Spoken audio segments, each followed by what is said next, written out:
Commander Veltar looked at the floating hologram showing the human colony below. The settlement on Kepler 442b looked small and weak from his ship high above. Smoke rose from several buildings, where his forces had already struck. The humans were fighting back, but their weapons seemed like toys compared to what his people could do. "Sir, they're firing those metal bullets again," reported his weapons officer. The Zephyrian warrior's blue scales showed amusement as he watched human defenders shoot primitive kinetic rounds at their energy shields. "Let them waste their ammunition," Veltar said with a laugh. "These humans still fight with explosives and metal. How did such a backward species ever reach the stars?" End quote. The attack had been going on for 6 hours. Veltar's fleet of 12 ships had expected to finish this human colony in 2 hours at most. But these creatures kept fighting even when they should have known they could not win. They used old rockets, chemical bombs, and weapons that fired solid metal pieces. It was almost sad to watch. "Their largest defensive platform just went dark, Commander," another officer reported. "Direct hit from our plasma cannons," Veltar nodded. The humans had built what they called defense stations around their colony.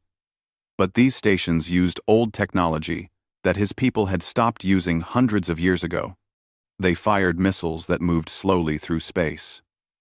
They used metal armor that melted easily under energy weapons. Even their shields seemed to be made from basic force field technology. "Any response from their fleet?" Veltar asked. 3 ships approaching from the outer system. Same old design as always. Metal hulls, chemical thrusters, primitive weapons. The human ships looked like they had been built in someone's garage. They were covered in patches and repairs. Wires and pipes stuck out from their hulls in ugly ways. The Zephyrians often joked that human ships looked like flying scrapyards. But something bothered Veltar. This was the 3rd human colony his fleet had attacked this year. Each time, the humans fought the same way. Each time, they used the same old weapons and tactics.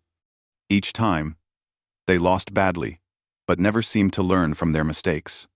"Sir, incoming message from the human colony," his communications officer said. "Put it through." A human face appeared on the screen. The man looked tired and dirty. His uniform was torn and burned in several places. Behind him, explosions could be seen through a cracked window. "Zephyrian forces, this is Governor Martinez of New Hope Colony." Veltar smiled, showing his sharp teeth. "Governor Martinez, you will evacuate all civilians to the landing zones we mark. Any weapons must be left behind. You have 2 hours." "Understood," the human said quietly. The transmission ended. "Too easy," muttered Veltar's second-in-command. "Why do they always give up so quickly? Their records show they used to be fierce warriors." Veltar had read the same reports. Humans had a history of terrible wars on their home world. They had fought each other for thousands of years, with increasing brutality. But now, when facing alien enemies, they seemed weak and broken. "Perhaps they learned that war only brings suffering," Veltar said. "Or perhaps they know they cannot match our technology." The evacuation went smoothly. Human civilians walked slowly to the landing zones, carrying small bags of belongings. They looked defeated and scared. Some of the younger humans cried as they left their homes behind. Veltar watched from his command center. The humans moved with discipline even in defeat. They helped their elderly and carried their wounded. They formed orderly lines without being forced to do so. It was strange behavior for a supposedly primitive people. "All civilians evacuated, Commander," reported the ground forces leader. "The colony is ours." "Excellent. Begin harvesting operations immediately. Strip anything useful and leave the rest." As his ships began tearing apart the human buildings, Veltar started writing his report for the Galactic Hegemony Council. The council needed to know how easy it was to take human territory. Human colony designated New Hope successfully captured with minimal losses. He dictated to his computer. Enemy resistance weak and poorly coordinated. Human technology remains several centuries behind galactic standards. Recommend continued expansion into human space. He paused and looked at the tactical display. Something was nagging at him, but he could not figure out what. Human defenders showed typical patterns of behavior observed in previous engagements. Same weapon types, same tactical responses, same quick surrender when faced with superior firepower. The same. Always the same. Why did every human colony fight exactly the same way? Why did they never try new tactics or bring better weapons? Veltar shook his head. He was thinking too much. The important thing was that human space was easy to conquer. The Zephyrian Empire could expand here without serious resistance. Commander, his communications officer called out. Priority message from Command. The Crystalline Collective has begun their own attacks on human colonies in the Vega sector. The Hive Mind Confederacy is also mobilizing fleets toward human space. Veltar's eyes widened. Other major powers were making moves on human territory. If the Zephyrians wanted to claim the best human worlds, they needed to move faster. Set course for the next target, he ordered. We'll take 3 more colonies before the week is over. As his fleet moved away from the burning remains of New Hope Colony, Veltar felt satisfied. The humans would make good slaves once they were properly broken. Their ability to work hard and follow orders would serve the Empire well. He had no idea that deep in space, hidden sensors had recorded every moment of the battle. He did not know that human observers had watched his every move and heard his every word. The real human military was taking careful notes about Zephyrian tactics and weaknesses. The game was just beginning, and the humans were playing by rules that no one else knew existed. 6 months had passed since the first Zephyrian attacks. Now 3 major alien powers were carving up human space like a piece of meat. The Crystalline Collective had taken 7 colonies. The Hive Mind Confederacy had absorbed 4 worlds into their network. The Zephyrian Empire claimed another dozen systems. To the galaxy, it looked like humanity was collapsing. Captain Elena Rodriguez watched another group of human refugees arrive at Haven Station. The orbital facility looked old and rusty on the outside, held together with metal patches and repair cables. The refugees came in small ships that barely seemed capable of space travel.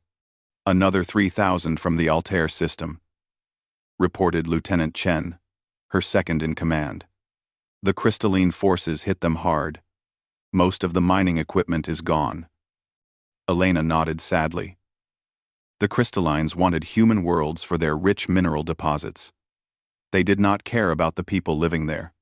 Their crystal-based technology could strip mine a planet in weeks, leaving it a dead rock. Any word from the other refugee groups? The convoy from Barnard's Star should arrive tomorrow. Zephyrian forces are 3 days behind them. The families from Proxima Centauri. Well, the hive mind got there first. Elena closed her eyes. When the hive mind took human worlds, they did not just steal resources. They captured people and connected their brains to the collective network. Those humans stopped being individuals and became parts of a larger alien intelligence. Ma'am, we're getting a lot of strange readings from the outer sensor grid, Lieutenant Chen said quietly. What kind of readings? Energy signatures that don't match our equipment. They show up for a few seconds, then disappear. Central Command says it's probably sensor malfunctions. Elena looked at the data on her screen. For 6 months, these mysterious readings had been appearing throughout human space. Always brief. Always unexplained. The official reports called them equipment failures or natural space phenomena. But Elena had been in the human navy for 20 years. She knew their equipment. She knew what sensor malfunctions looked like. These readings were different. Keep monitoring them, she told Chen. And make sure the logs are properly filed. Yes, ma'am. Should I report the anomalies to Fleet Command? They already know, Elena said quietly. Meanwhile, in a conference room on the crystalline mothership Eternal Harmony, 3 alien species were dividing up the remaining human worlds. "The humans are weaker than we expected," said General Thrix of the Crystalline Collective. His voice sounded like breaking glass. "Their resistance is minimal. Their technology is centuries behind ours." Commander Veltar agreed. "My forces have taken 15 colonies with barely any losses. The humans fight with the same primitive weapons every time. No innovation. No adaptation." The third figure at the table was harder to see. The hive mind representative existed as a shifting cloud of nanomachines that occasionally formed into a vaguely humanoid shape. "The human neural patterns are useful, but limited," the cloud spoke with a voice like static. "Their brains process information in interesting ways, but their knowledge base is primitive. We recommend harvesting their population centers quickly before they develop any dangerous ideas." General Thrix manipulated a holographic display showing human space. Different colored zones marked which areas each alien power claimed. "I propose we formalize our agreement," Thrix said. "The Crystalline Collective will take the mineral-rich systems in the galactic north. The Zephyrian Empire gets the agricultural worlds in the center. The hive mind can have the high population systems for their neural harvesting." "What about their home system?" Veltar asked. "Earth itself? We split it 3 ways," the hive mind representative suggested. "Each species takes 1 continent for our specific needs." 1. Each species takes 1 continent. The 3 aliens shook hands, claws, and tentacles. The fate of humanity was decided in less than an hour. None of them noticed the microscopic recording devices hidden throughout their conference room. None of them detected the quantum transmission beams that carried every word back to human space.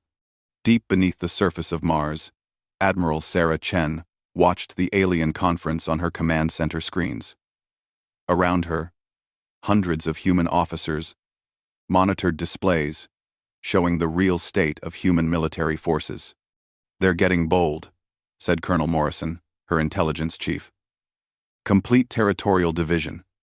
They're not even pretending to respect our sovereignty anymore." "Good," Admiral Chen said calmly. "The more confident they get, the more they'll reveal their true capabilities." "Ma'am, the outer colonies are taking heavy casualties. Real casualties. Those people are dying while we watch." Chen's face hardened. "Every single death is recorded, Colonel. Every family lost, every child orphaned, every colony burned. When the time comes, there will be an accounting." She turned to another officer. "Status, report on Operation Mirror. All theater units performing perfectly, Admiral. The aliens continue to believe they're fighting our real military. None of them have detected the substitution. For 6 months, every human ship and weapon the aliens had encountered was deliberately outdated. The real human fleet remained hidden throughout the solar system and dozens of other locations. Advanced cloaking technology kept them invisible to alien sensors. The primitive ships the refugees used were actually sophisticated deceptions. They looked old and broken but contained hidden sensor arrays and communication systems. Every refugee convoy was a mobile intelligence gathering operation. What about our deep space monitoring network? Fully operational and undetected. We're tracking every alien fleet movement in real time. Their communication networks have been completely compromised. We know their plans before their own field commanders do." Admiral Chen nodded. "The aliens thought they were hunting scattered human forces. In reality, humanity was studying them like insects under a microscope." "Admiral," another officer called out, "the Zephyrians are planning a major assault on New Geneva. 10,000 ships. They want to make an example of our largest remaining colony." Chen stood up and walked to the main tactical display. New Geneva housed 12 million human civilians. It was one of humanity's most important cultural centers. "How long until the attack begins?" 72 hours, ma'am." Chen stared at the display for a long moment. Around her, the command center fell silent. Everyone knew what this moment meant. Prepare a message for transmission on all galactic frequencies, she said quietly. It's time to give them their warning. The massive Zephyrian war fleet dropped out of hyperspace around New Geneva like a metal storm. Commander Veltar had brought everything he could spare for this attack. 10,000 ships filled space around the human colony world. This would be the blow that broke human resistance forever. All ships, begin orbital bombardment, he ordered. Target their defense platforms first, then their cities. I want this planet burning within the hour. New Geneva's defenders responded exactly as expected. Ancient missile platforms fired their slow projectiles at the Zephyrian fleet. Human fighters launched from the surface, their engines trailing chemical exhaust like primitive rockets. The colony's orbital stations returned fire with kinetic weapons that bounced harmlessly off advanced alien shields. Sir, human ground forces are mobilizing, reported his tactical officer. Same pattern as always. Chemical explosives, metal projectiles, basic energy weapons. Veltar smiled. After 6 months of easy victories, he had stopped being surprised by human weakness. They never learned. They never adapted. They just kept using the same failed tactics over and over. Begin landing operations on the northern continent, he commanded. We'll show the galaxy how easily humans can be conquered. The first wave of Zephyrian troops hit the surface like a hammer. They expected the usual desperate resistance from human forces armed with primitive weapons. What they found was exactly what they expected to find. Human soldiers fired bullets and rockets at Zephyrian energy shields. Human tanks used chemical fuel and metal armor. Human aircraft flew with jets and propellers like something from a museum. The battle was going perfectly. Then something changed. Every communication channel in the galaxy suddenly carried the same signal. Every alien ship, every space station, every planetary broadcast system received the same message at exactly the same time. The transmission was clear and cold, spoken by a human female voice with complete calm. This is Admiral Sarah Chen of Terran Strategic Command, broadcasting on all frequencies to any and all hostile forces currently engaged against human territories. Commander Veltar frowned. He had never heard of Terran Strategic Command. Human military organizations seemed to change names every few months as they lost more territory. You have 36 standard hours to cease all aggressive actions and withdraw from human space. This is your final warning. The bridge of Veltar's ship erupted in laughter. His officers could barely control themselves. A final warning? From the humans? Stop attacking, or face our real wrath. Real wrath? Veltar's weapons officer was almost crying with amusement. What are they going to do? Throw more metal bullets at us? The message repeated 3 times, then ended. Veltar immediately opened a communication channel to his fleet. All ships. Did you hear that pathetic threat? The humans think they can scare us with their real wrath. Continue the assault with double intensity. Show them what real power looks like. Across the galaxy, the alien response was the same. The Crystalline Collective posted public statements mocking human delusions. The Hivemind Collective analyzed the message and concluded that human desperation had reached dangerous levels of irrationality. On the crystalline flagship Crystal Throne, General Thrix received reports from his subordinates. The human transmission has been analyzed, his science officer reported. Origin point appears to be somewhere in the Sol system, but we cannot pinpoint the exact source. The signal strength suggests they're using considerable power to broadcast on all frequencies simultaneously. Probably their last functioning communications array, Thrix said dismissively. Desperate creatures often make grand gestures before the end. Sir, should we respond to their warning? Thrix's crystal body shifted into patterns that indicated amusement. Yes.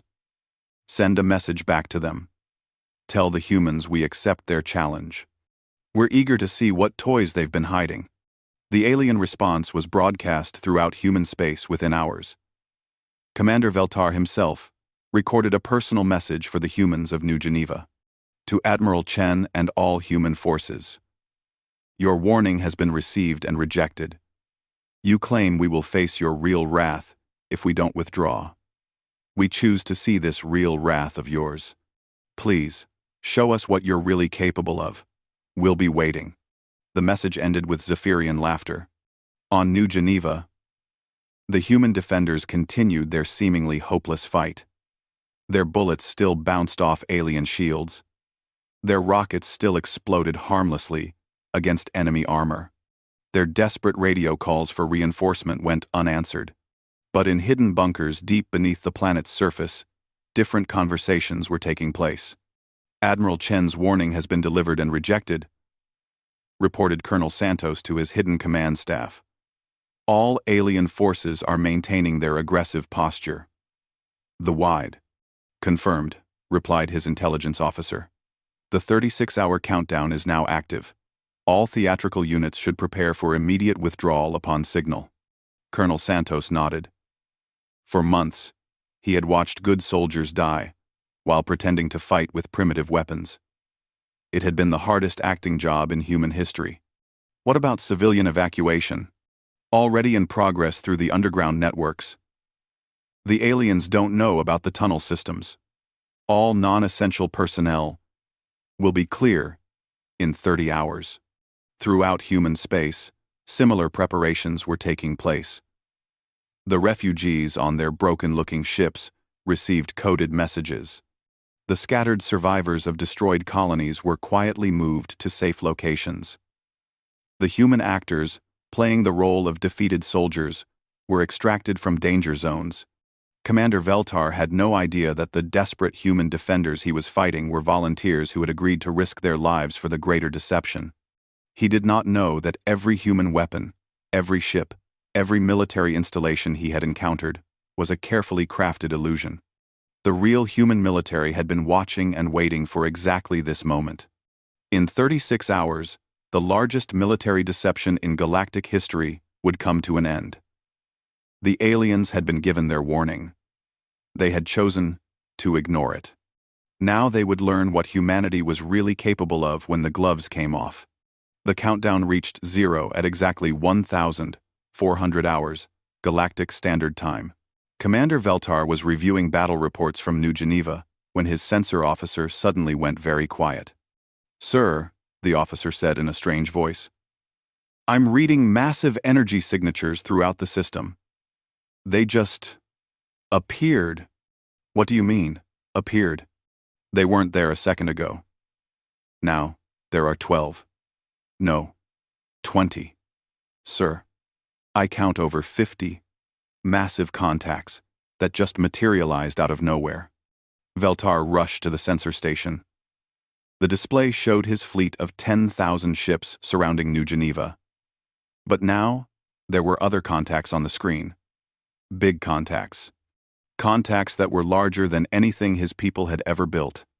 "Those can't be human ships," he said.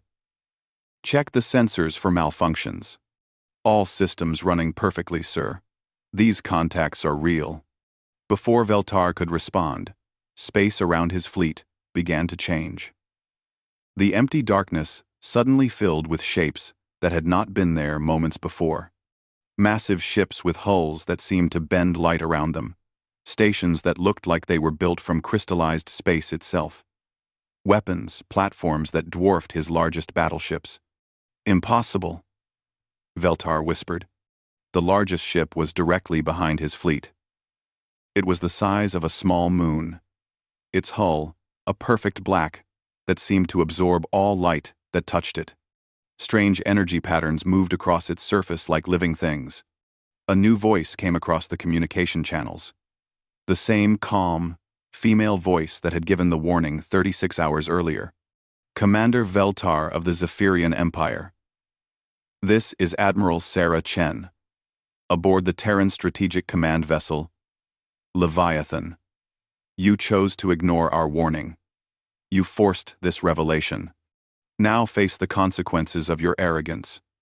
Veltar's hands were shaking as he opened a channel to his fleet. "All ships, Battle stations. Prepare for combat. But before his ships could even charge their weapons, the human vessels acted. The weapons they used were nothing like anything the Zephyrians had ever seen.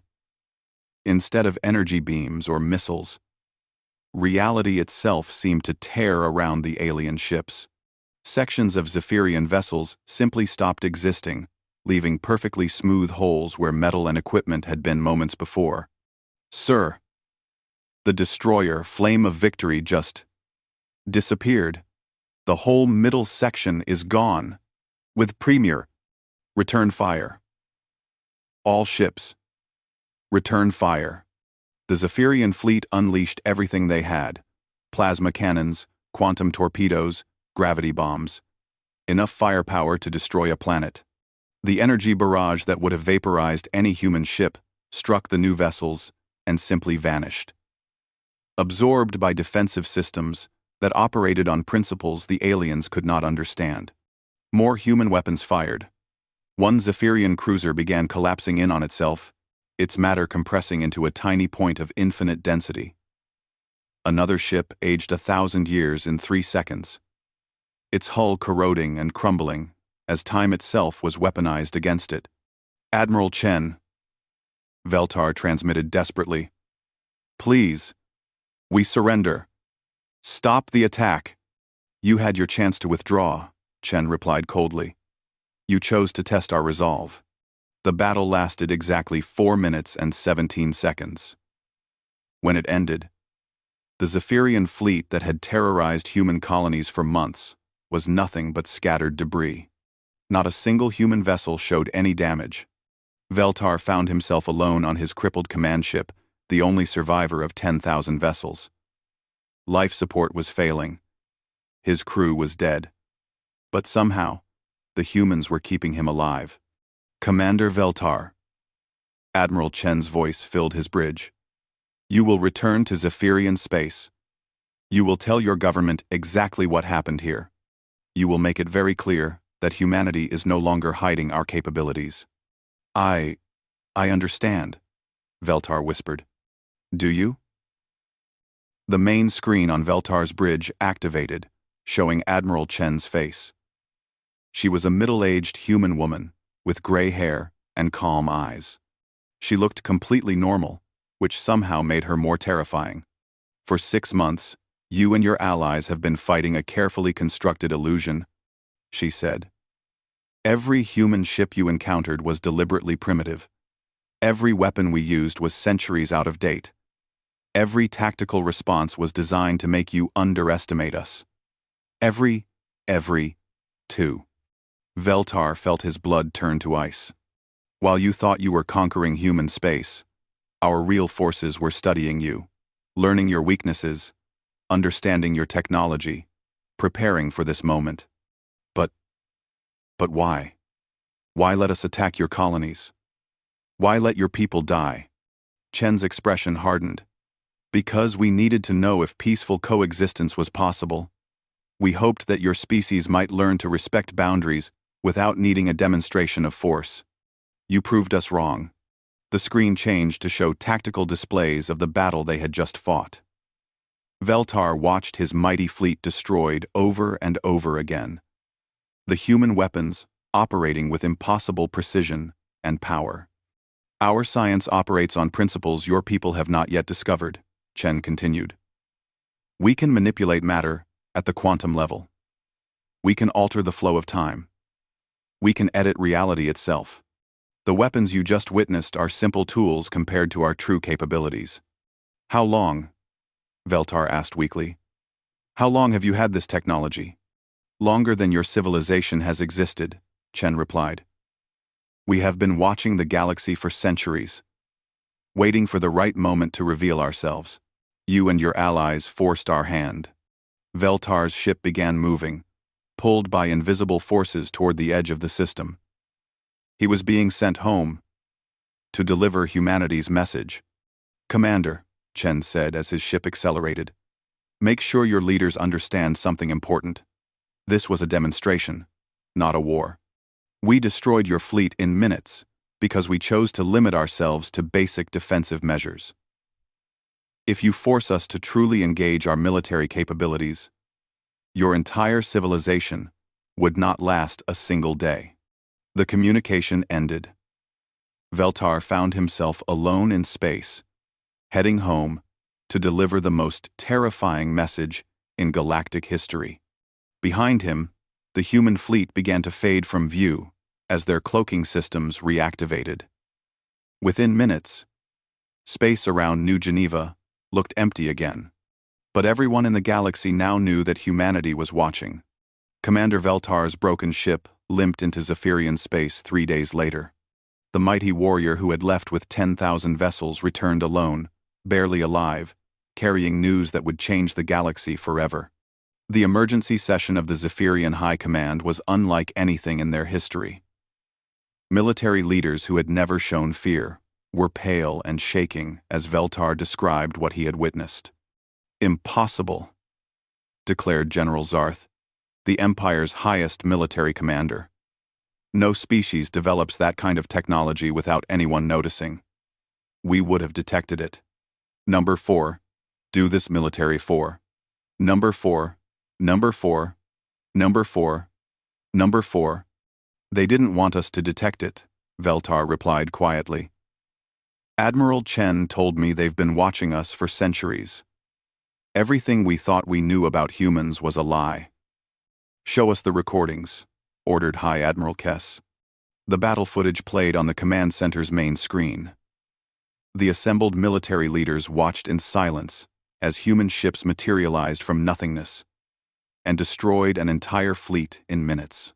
They saw Zephyrian vessels simply cease to exist. Reality itself turned into a weapon against them.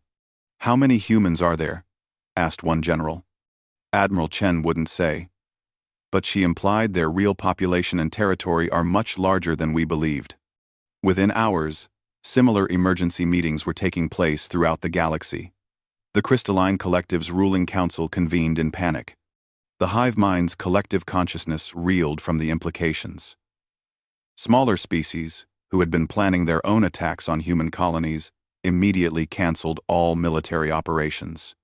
The Crystalline Collective attempted one desperate gambit.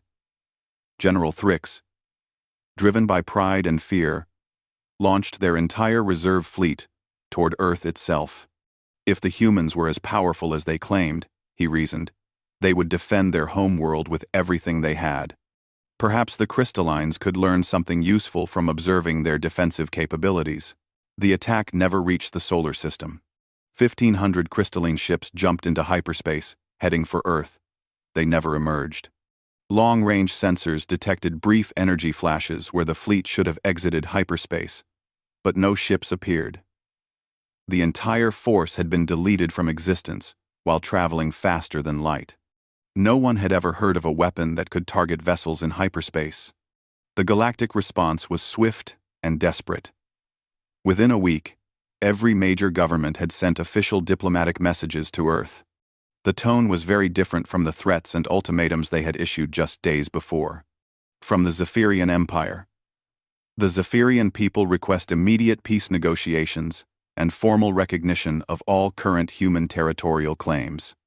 From the Crystalline Collective, we wish to establish diplomatic relations and offer full reparations for any damage caused during our recent misunderstanding.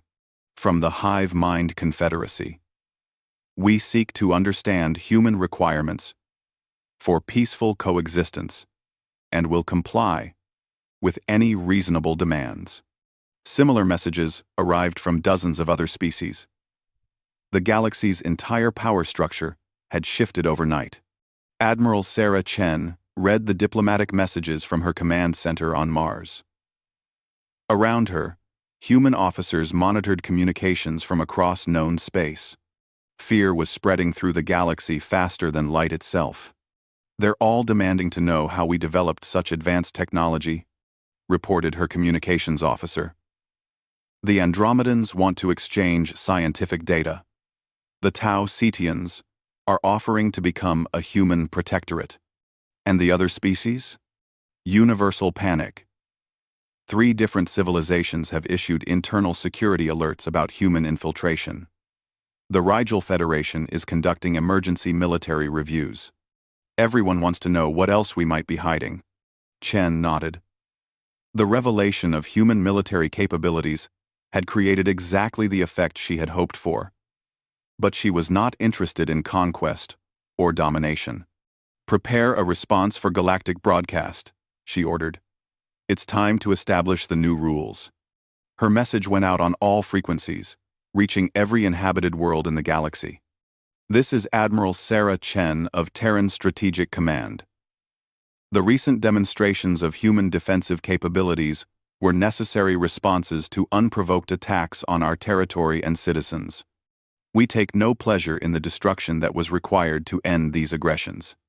She paused, letting the words sink in across the galaxy. Humanity seeks peaceful coexistence with all sentient species.